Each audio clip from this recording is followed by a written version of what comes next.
Jail में भी मुझसे काम लेना चाहते थे, जिसकी वजह से मुझे जेल हूँ जाना। इन लोगों का जो गयाज़ भी हैं और इमरान पाशा साहब है, उनका शुक्रगुज़ार हूँ क्योंकि उन्होंने बेहद मेहनत की है, बेहद दिल से उनके लिए ताउन किया है और आज भी करने के लिए मुझे बार बार बोलते रहते हैं, उनको जाने तक के लिए उन्होंने ताउन करने के लिए तैयार है। अस्सलाम वालेकुम नाजरीन, आप देख रहे हैं आपकी आवाज़। एक बहुत ही मशहूर कहावत है, हालांकि हकीकत है, जिसके बारे में हम आपको बताना चाहेंगे। जिसे कहते हैं कि अल्लाह ताला अगर किसी के हाथ से अगर काम लेना चाहे और तो कोई असबाब जो है हमारे वहमो गुमान में भी नहीं रहते कि इस तरह के असबाब अल्लाह ताला पैदा करते हैं। और इसके अलावा एक और बात है, जो अल्लाह पर तवक्कल करते हैं उन लोगों के लिए अल्लाह ताला ऐसे तरीक़े से लोग मुहैया करते हैं, यानी इंसान जो इस तरीक़े से उन्हें आते हैं मदद के लिए कि लोग वहमो गुमान में भी नहीं रखते, ख़यालात में भी नहीं रखते। इसी तरीक़े का एक मामला जो है हाल ही में पेश आया है। तो आइए इसकी वजाहत जानते हैं इमरान पाशा साहब से, क्योंकि इन्होंने जब हस्पताल से इनका जो डिस्चार्ज हुआ तो एक बड़े ही अजीब अंदाज़ की चीज़ सामने आई कि एक बहुत ही मामूली बात पर इन्हें जो है हिरासत में ले लिया गया, फिर इन्हें हवालात के हवाले कर दिया गया। असल इसके पीछे परवरदिगार की क्या तहरीर थी, क्योंकि मास्टर प्लानर तो अल्लाह ताला हैं, क्रिएटर हैं, तो इसके पीछे क्या थी तहरीर, उसके बारे में अब हम जानते हैं। सर, हमारे नाजरीन जानना चाहेंगे, जैसे आप पहुँचे वहाँ पर, आपकी वहाँ से कुछ मखसूस अहबाब से मुलाकात हुई, वो दास्तान हमारे नाजरीन जानना चाहेंगे। जैसा कि आप लोग जानते हो, सोशल डिस्टेंसिंग वायलेशन केस में जो मुझे जेल भेजा गया, तो मैं जेल जाते समय ये सोच रहा था कि मैंने कुछ ऐसा उतना बड़ा गुनाह तो नहीं किया जो जिसकी वजह से मुझे जेल ले जा रहे हैं। लेकिन जेल जाने के बाद कुछ ऐसे लोगों से मुलाकात हुई मेरी, तो मुझे देखकर लगा कि मेरा मामला कुछ भी नहीं है इन लोगों के सामने। वो क्या है कि जैसे कि आप लोग जानते हो, तबलीगी जमात के लोगों को सुबहानिया मस्जिद से जो पकड़ा गया, वो दीन की राह में आए थे, दीन का काम कर रहे थे। जब लॉकडाउन अनाउंस किया तो जो लोग जहाँ जहाँ पर है वही रह जाओ करके बोल के प्राइम मिनिस्टर ने अनाउंस किए। तो उस वक्त उनका पासपोर्ट का जो मामला था, उनका जो वीज़ा था, वो एक्सपायर होने को आ रहा था। अब वो रिन्यूअल करने जा रहे थे, उतने में ही क्या हो गया कि लॉकडाउन अनाउंस हो गया। तो वो ऑफिशियल मोमेंट कुछ कर नहीं सके, जिसकी वजह से उनको रियासत कर्नाटक अरेस्ट करती है, दीन का काम करने वालों को उनको जेल में डाल देती है। तो ऐसे जमात के लोगों का मुझे उधर मिलना हुआ, मेरी मुलाकात उनसे हुई। तो उनको देखकर मुझे आंख में पानी आ गया। मैं तो मेरे बारे में मैं सोचा ही नहीं, मैं कुछ भी हो जाओ, मैं बस अल्लाह के ऊपर भरोसा करता हूँ। मैं कभी ना डरा और ना कभी डरने वाला हूँ। कभी हक़ के लिए मरना मुझे मंजूर है, लेकिन गलत को मैं कभी जाने का सोच भी नहीं सकता। तो ये साथियों को देख करके, जो अल्लाह की दीन की राह में आए थे, इनको देख करके मुझे आंख में पानी आ गया। जब मैंने उनसे बात किया तो बताया मुझे क़रीबन हमें आकर इधर 3 महीने हो गए करके, क़रीबन 3 महीने हो गए। तो उनके बारे में मैंने रिसर्च करना स्टार्ट किया, चेक किया कि ये लोग कब से हैं, कैसा है, और इनको किस तरह से हम इनको रिलीफ़ दिला सकते हैं और इनको रिलीज़ कर सकते हैं करके। तो मेरी बात सुबहानिया मस्जिद के ये जमात के ज़िम्मेदारों से हुई। तो उनसे मैंने बात किया, तो मुझे बताया कि क्या हालात है, क्या स्टेटस है। फिर मेरी बात एडवोकेट से हुई, तो वो बताए कि क्या हालात है, क्या स्टेटस है। तो मैंने डिसाइड किया कि मैं इन लोगों को चाहे किसी भी हाल में, जेल में, जब मैं जेल में बंद था उस वक्त की बात कर रहा हूँ, तब मैंने डिसाइड किया, नमाज़ पढ़ा, दुआ किया अल्लाह ताला से कि इन लोगों को हम आगे बढ़कर छुड़ाएंगे और इन लोगों को हम रिहाई दिलाएंगे, ताकि ये लोग जो है यहाँ से नहीं थे।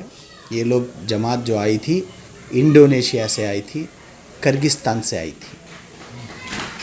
तो ये लोग परदेसी लोग हैं। अब हमारे ही मुल्क में, हमारे ही स्टेट में, हमारे ही सिटी में यहाँ कुछ ना कुछ डिफरेंसेस हो जाते हैं तो लोग इत्तफ़ाक़न आपका ही मोहल्ला था। हाँ, परेशान हो जाते हैं। तो इसके वजह से इंसानियत के नाते मैंने अपना फ़र्ज़ समझा। तो केस जहाँ पर रुका हुआ था उसको आगे बढ़ाने के लिए एडवोकेट से बात करके फाइनेंशियल और जो भी श्योरिटी रिलेटेड जो भी मसला रहेगा कानून के दायरे में, सारी चीज़ों को ज़िम्मेदारी लेते हुए मैंने डिसाइड किया और आगे बढ़ा। ये ऐसा हुआ कि मैं भी वहाँ जेल में था तो मेरी भी बेल नहीं हो रही थी। 1 से 2 बार मेरा भी बेल रिजेक्ट हो गया था। ये ऐसा हुआ कि जो अल्लाह के घर के, अल्लाह के लिए काम करने के लिए निकले, ऐसे लोगों की फ़िक्र मैंने किया। तो अल्लाह की मर्ज़ी ऐसी हुई कि अल्लाह ताला मेरी फ़िक्र करके जैसे ही इन जमात के साथियों का बेल ऑर्डर्स हुआ, फीचे दूसरे ही दिन मेरा भी बेल ऑर्डर्स हो गया। तो अल्हम्दुलिल्लाह पूरी जमात के साथ हम लोग बाहर निकल कर आए। तो ये सारी चीज़ें देखने मिली। मैं समझा हाँ, ये शायद अल्लाह की मर्ज़ी थी मुझे जेल भेजने में, क्योंकि ये मामूली केस में जेल कोई नहीं जाता है। कोई टाटा करके जेल गया सो देखें क्या आप? हाँ, टाटा किया मैं, मुझे जेल भेज दिए। तो ये पहला केस है, ये टाटा नहीं, टाटा केस। तो अभी जब मुझे अब समझ में आया कि नहीं, ये मेरी ज़रूरत सिर्फ़ बाहर के लोगों, पादरनपुरा, चामराजपेट, बेंगलुरु सिटी के लोगों के लिए नहीं, बल्कि मेरी ज़रूरत अल्लाह ताला जो है जेल में भी मुझसे काम लेना चाहते थे, जिसकी वजह से मुझे जेल जाना पड़ा और उन लोग को छुड़ाकर वापस अपने घर आना पड़ा। मैं अपने बारे में कुछ सुनाकर तारीफ़ करना नहीं चाहता, क्योंकि अल्लाह जिस हिसाब का काम लेना चाहते हैं वो ले लेते हैं। तो उसी तरह से मुझसे भी लिए रहेंगे शायद। और इन जमात के साथियों के लिए आप जैसे बहुत सारे लोग जानते हैं कि इन लोग को 1.5 महीना जो है हज कैंप में रखा गया था। और उस हज कैंप में जब 1.5 महीना ये इंडोनेशिया और किर्गिस्तान की जमात रुकी थी पुलिस की कस्टडी में, जेल अथॉरिटीज़ की कस्टडी में, उस वक्त हमारे दोस्त जनाब गयाजुद्दीन साहब सुबह, दोपहर, शाम 3 वक्त भी पूरा जमात के साथियों का ख्याल रख करके उनको खाने पीने का हर तरह का इंतज़ाम किए 1.5 महीने तक।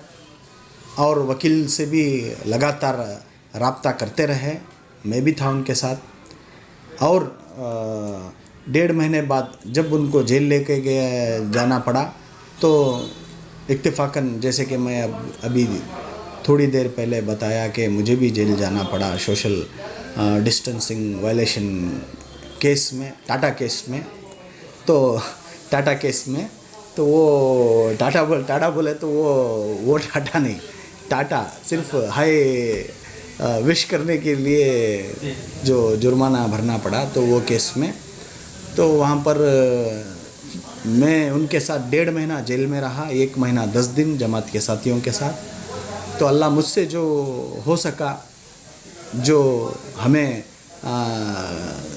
स्नैक्स हो, जो भी हमें खाने पीने जो भी हो आ रहा था, चाहे फ्रूट्स हो या कुछ भी हो, तो हम लोग शेयर कर करके, हम लोग बांट करके जमात के साथियों के लिए एक हिस्सा निकाल कर फिर अपने लिए हम हिस्सा रख लेते थे। तो ऐसा करके हम लोग खिदमत को अंजाम दिए और दूसरे भी शायद जिन्हें भी इस काम में मदद किए हैं, तो मैं उनका भी तहे दिल से शुक्रिया अदा करता हूँ। बहुत बहुत धन्यवाद। तो नाजरीन, जिस तरह आपने सुना पूरा वाक़या, वकील साहब से भी हम सुनवाएंगे कि मामलात क्या हुए थे। तो क़ानून अपनी जगह जो अपना काम करता है वो एक ज़रूरी चीज़ है। इसके अलावा हमारा देश जो हिंदुस्तान विदेशियों की मेहमान नवाजी में अव्वल नंबर पर आता है, क्योंकि ये बात आज साबित हुई है। आइए, कुछ विदेशी लोग जो है तबलीगी जमात से जो ताल्लुक़ रखते थे, जिन पर कुछ वायलेंस क्रिएट करने की वजह से केसेस पड़े थे, उस पर हमारे लोगों ने मेहमान नवाजी का एक अंदाज़ जो पेश किया उसकी तफसीलात जानते हैं। सर, कुछ लोग जो है फॉरेनर्स थे जो तबलीगी जमात से हिंदुस्तान आए थे, उन पर कुछ केसेस पड़े थे, क्या थे उसकी तफसीलात हमारे नाजरीन को बताएं। जो लोग भी तबलीगी जमात में जुड़कर आए थे फॉरेनर, जैसा कि इंडोनेशिया से, किर्गिस्तान से, जगह जगह से आए थे। यहाँ पे कर्नाटक में इंडोनेशिया के एक 10 साथी, किर्गिस्तान के एक 9 साथी, जहाँ पे जयनगर में केस बुक किया गया था। फिर कुमारस्वामी लेआउट स्टेशन लिमिट्स में एक 5 आदमी को केस बुक किया गया था। उसमें से एक कीनिया के, एक इंग्लैंड के, एक फ्रांस के और 2 किर्गिस्तान के थे। तो वहाँ पे अल्हम्दुलिल्लाह सक्सेसफुली उन लोगों को बेल हुई। कुमारस्वामी लेआउट वालों को पहले बेल हुई 5 आदमी को, 5 अफराद को। उसमें से फिर उनका केस प्लीड गिल्टी करने की वजह से उनका केस भी ख़त्म हो गया। 10-10 हज़ार रुपये पर हेड फ़ाइन डाला कोर्ट ने। फिर उन्होंने वो फ़ाइन को बना। फ़ाइन बनने के बाद में अभी 2 साथी जो फ्रांस और इंग्लैंड के थे, वो 2 साथी डिपोर्ट हो गए सक्सेसफुली। अभी 3 साथी है, उनका एक जो एयरलाइंस का प्रॉब्लम है, एयरलाइंस सहूलत नहीं मिल रही है, उनको बुकिंग नहीं मिल रही है, इस वजह से वो लोग अभी इधर हैं। और बाकी 19 साथी जो इसमें जयनगर में बुक किए गए थे, उसमें से 10 इंडोनेशिया के हैं और 9 किर्गिस्तान के हैं। उन लोगों को, वो लोग तो बहुत तकलीफ़ पड़े। जैसा जब उनको अरेस्ट किया गया था तो उधर हज भवन में रखे थे। हज भवन में रखने के बाद ये जो गयाज़बी की जो टीम है खलास पढ़ने की, उन्होंने भरपूर ताउन किया। जैसा कि उनका खाने से, पीने से, हर चीज़ से उन्होंने देखा। और जो भी मिसलेनियस खर्चा जो कोर्ट गीट का जो भी था, तो उन्होंने शुरू से लेके एक हद तक उन्होंने भी किया। उसके बाद में अनएक्सपेक्टेड जब हमारे इमरान पाशा कारपोरेटर साहब जो हैं पादरानपुरा वार्ड के, जब उनको लॉकडाउन रूल्स, जैसा कि उनको कोरोना पॉजिटिव आ गया था, कोरोना पॉजिटिव आने के बाद में, सिम्टम्स आने के बाद में, जब वो ट्रीटमेंट को गए वापस, जब सेहतमंद हो के बाद आने के वक्त में उनके चाहने वालों ने एक सोशल डिस्टेंसिंग, ये भी हाँ, अरेस्ट हो गए। हाँ, अरेस्ट हो गए, सोशल डिस्टेंसिंग की वजह से अरेस्ट हो गए। जब वो जेल को गए तो उसी टाइम पे फॉरेनर्स भी वही जेल को चले गए, बेंगलोर पर अपना करा रखे। तो अनफॉर्चुनेटली वो दोनों बाजू बाजू के सेल में थे। तब हमारे कारपोरेटर इमरान पाशा साहब ने उनका खाने का, पीने का सब जब तक वो जेल में थे तब उन्होंने उनका पूरा खर्चा उठाया। उसके बाद में हमारे कारपोरेटर साहब ने क्या किया, मुझे कांटेक्ट किया। कांटेक्ट करने के बाद ये जो भी क्या है खर्चा आप पूछे, तो जो 10,000 रुपये पर हेड कोर्ट ने डिपॉजिट करने के लिए बोला था बेल होने के बाद में, तो उन्होंने भी 1.5 लाख रुपये ताउन किया है। हमारे कारपोरेटर इमरान पाशा साहब ने 1.5 लाख रुपये ताउन किया है। इस बीच में हमारे MLA ज़मीर साहब है ना, MLA साहब, उन्होंने भी 50,000 का ताउन किया है। कारपोरेटर साहब ने 1.5 लाख का ताउन किया है। और काफ़ी मैं शुक्रगुज़ार होता हूँ इन लोगों का जो गयाज़ भी हैं, और इमरान पाशा साहब हैं, उनका शुक्रगुज़ार हूँ, क्योंकि उन्होंने बेहद मेहनत की है, बेहद दिल से उनके लिए ताउन किया है। और आज भी करने के लिए मुझे बार बार बोलते रहते हैं, उनको जाने तक के लिए उन्होंने ताउन करने के लिए तैयार हैं। तो उन लोगों की फ़्लाइट का कब इंतज़ाम होगा, क्या प्रोसीजर हो सकता है? जब जैसे ही ये केस ख़त्म होता है, अभी देखो कल एक कोर्ट रिजर्व किया है ऑर्डर, एक आदमी रिजो का, आसिफ 5 साल वालों का। तो कोर्ट ने अश्योरेंस दिया है कि मतलब रिजर्व किया है कि पॉजिटिव रिजल्ट आने के चांसेस है। अगर यहाँ पे कोर्ट केस को ख़त्म कर देता है, यानी कि वो डिस्चार्ज इसके लिए डाले थे, क्वैश के लिए डाले थे, अगर वो क्वैश हो जाता है तो इन लोगों को परेशानी नहीं होगी। अगर इन केस नेगेटिव रिजल्ट आता है तो फिर वापस ट्रायल कोर्ट में हम प्लीड गिल्टी एप्लीकेशन डालेंगे।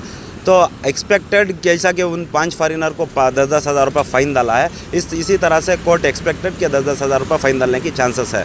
तो इसलिए हमारा इमरान पाशा की टीम है और गयास भाई की टीम है, तो ये लोग मिल के मेहनत कर रहे हैं, इंशाल्लाह भरपूर ताउन भी कर रहे हैं। अगर इनका हो जाएगा तो फ़ाइन बन देंगे। फिर जब जाने का जो एक्सपेंसेस है, जाने का कोर्ट में हमको अफिडेविट देना पड़ेगा। अब the foreigners admit that they undertake that they will go on there, they will return back to their country on their own expenses, तो उनका एक्सपेंसेस आ जाएगा, जैसा कि फ्लाइट का टिकट है, चार्जेस है सभी। बाकी कोर्ट का जो है FRRO को ऑर्डर करेगा, they should be deported to their country safely करके बोल के देगा। जो लुकआउट सर्कुलर जारी हुआ है वो भी कैंसिल हो जाएगा, वो लोग चले जाएंगे। अभी मसला आगे आके खड़ा होगा कि इनकी टिकट्स का कौन करेगा। तो हमारे कारपोरेटर इमरान पाशा साहब ने अश्योरेंस दिया है कि सब लोग 19 लोगों का भी मैं करने के लिए तैयार हूँ बोल के। वहाँ के सुबहानिया के साथी हैं, सुबहानिया मस्जिद के साथी और इमरान पाशा साहब वो सब मिल के कर रहे हैं, हो जाएगा इंशाल्लाह। इस सारे मामले के दौरान क्योंकि वो लोग विदेशी थे, परदेसी लोग थे, हमारे मेहमान थे, तो हमारी सरकार की जानिब से उन लोगों के लिए क्या खिदमात हुई या कुछ हेल्प हुई? अपनी जगह मामलात अलग चीज़ हैं, लेकिन एक विदेशी होने के नाते हमारी सरकार की तरफ से उनके लिए क्या क्या सहूलतें उपलब्ध हुई? सरकार की तरफ से तो कुछ भी सहूलत उपलब्ध नहीं हुई, कुछ भी नहीं। जो सरकार जो कैदियों को खाना देती है वही दिया उन्होंने, बाकी जो भी सहूलत किया है हमारे गयास भी और इमरान पाशा साहब उन्होंने ही किया है। और हम लोग भी जो एडवोकेट्स, जितनी भी टीम एडवोकेट्स की इन फॉरेनर्स के पीछे काम किया है, उन्होंने भी विदाउट एक्सपेक्टेशन ऑफ फीस, सिर्फ एक अल्लाह को राज़ी करने के लिए हमने काम किया है। ये जो मिसलेनियस खर्चा, ये जो खर्चा दिया है उन्होंने, ये जो कोर्ट का फ़ाइन का और ये जो श्योरिटी का और मिसलेनियस खर्चा उन्होंने दिया है, और वो लोग देने के लिए भी तैयार थे। हम लोग ने अल्लाह के लिए किया है, इसलिए हम लोग फ्री ऑफ कॉस्ट कर रहे हैं एडवोकेट्स। और ये जो कुमार स्वामी लेआउट के जो 5 साथी थे वो सुल्तान शाह से जुड़े हुए थे, उन लोगों के लिए सुल्तान शाह के बड़े जो अमीर हैं उन्होंने ताउन किया है, और साथ साथ गियास भी ने भी उनका ताउन किया है। तो उनका अलग है वो मामला, उन्होंने ताउन करके वो चले भी गए और उनकी टिकट का इंतज़ाम भी हुआ है। बस जैसा टिकट कंफर्म होती है वो भी चले जाएंगे इंशाल्लाह। Thank you sir. तो नाजरीन, एक बहुत अच्छी बात यह है कि जिस तरह से उनकी मेहमान नवाजी में लीडर्स ने ताउन किया है, इन लोगों ने भी यानी कि वकील हजरात ने भी जो है अपना ताउन किया है, उन्होंने बग़ैर फ़ीस के अपना काम किया है इसमें, और हमें उम्मीद है कि वो लोग जल्द से जल्द जो है उनके मामलात को सुलझ जाएं और वो अपने घरों तक लौट जाएं। तो कुल मिलाकर हम बात आपके सामने ये रखना चाहते हैं, अल्लाह ताला जब किसी से काम लेना चाहता है, अल्लाह ताला जो है बेहतरीन प्लानर हैं, जो सबके खालिक व मालिक हैं, वो बेस्ट प्लानर हैं। जब वो किसी से काम लेना चाहते हैं तो आदमी इंसान के वहमो गुमान में भी नहीं कि इसको कहाँ काम करना है, किस पर काम करना है, क्योंकि काम लेने का ज़िम्मा जो है अल्लाह ताला अपने हाथ में रखें। एक तरीक़े से जिस वक्त इमरान पाशा वहाँ पर पहुँचे, इनकी बेल बार बार रिजेक्ट हो रही थी, उस वक्त तक जिस वक्त उन विदेशी यानी कि हिंदुस्तान के बाहर के लोग थे, उनमें से कई लोग इस तरीके के थे जिनको हिंदुस्तानी ज़बान भी बोलना नहीं आता, तो उन्हें जो तकलीफ़ें सामने आ रही थी, ताकि उस वक्त उन्हें एहसास हो कि हमारी ही कम्युनिटी का, हमारे ही जान पहचान का एक हिंदुस्तानी ज़बान बोलने वाला और एक लीडर और क़ुव्वतमंद लीडर हमारे साथ मौजूद है। ये एहसास अल्लाह ताला उन्हें दिलाने के लिए एक फ़रिश्ते की शक्ल में इमरान पाशा को वहाँ पहुँचाया। तो पूरे मामले की बात हम आपके सामने यही रखना चाहेंगे कि जब भी कोई अगर आपके साथ या हमारे साथ गलत होता है तो इसके पीछे अल्लाह ताला की एक मसलियत होती है। जैसे कि इमरान पाशा साहब की इस वाक़ये में हमने देखा, उन साथियों ने भी शायद दुआ की होगी अल्लाह ताला से इस परेशानी, इस मजबूरी से। आप अंदाज़ा लगा सकते हैं, एक परदेसी वतन में जहाँ की ज़बान सही से नहीं आती हो, उस वतन में हिरासत में अगर वहाँ की गवर्नमेंट के पहुँचता है तो उसके हालात क्या होते हैं। उन हालात में इमरान पाशा को वहाँ पर अल्लाह ताला ने एक प्लान किया, एक तहरीर चलाई और वहाँ पर इमरान पाशा पहुँचे। जब तक ये बाहर नहीं आते तब तक इमरान पाशा को भी बाहर निकलने नहीं दिया। तो इस तमाम चीज़ों को देख कर के यही चीज़ समझ में आती है। मुझे आयत का टुकड़ा तो याद नहीं है, बल्कि उसका उर्दू तर्जुमा है। अगर कोई आलिम हमारे व्यूवर्स में से हैं तो इसको सही कर दें, मैं माजरत चाहता हूँ अगर मैंने गलत कह दिया। तो अल्लाह ताला कहते हैं एक आयत के अंदर, सबसे बेहतरीन चाल चलने वाले अल्लाह ताला हैं। तो ये हमें ये मालूम होता है कि चाहे कोई कुछ भी करे, लेकिन अल्लाह ताला जो फ़ैसले करते हैं, जो इरादे करते हैं, वही मुकम्मल होते हैं। तो नाज़रीन, हम आपसे यही रिक्वेस्ट करते हैं कि अगर आप भी कहीं किसी की मदद करना चाहते हैं तो अगर आप इरादा करें तो मौके जो है अल्लाह ताला फ़रहम आपको कर देंगे। सबसे बड़ा प्लानर तो ऊपर बैठा है, वही सबसे बेहतरीन चाल चलने वाला है। अस्सलाम वालेकुम।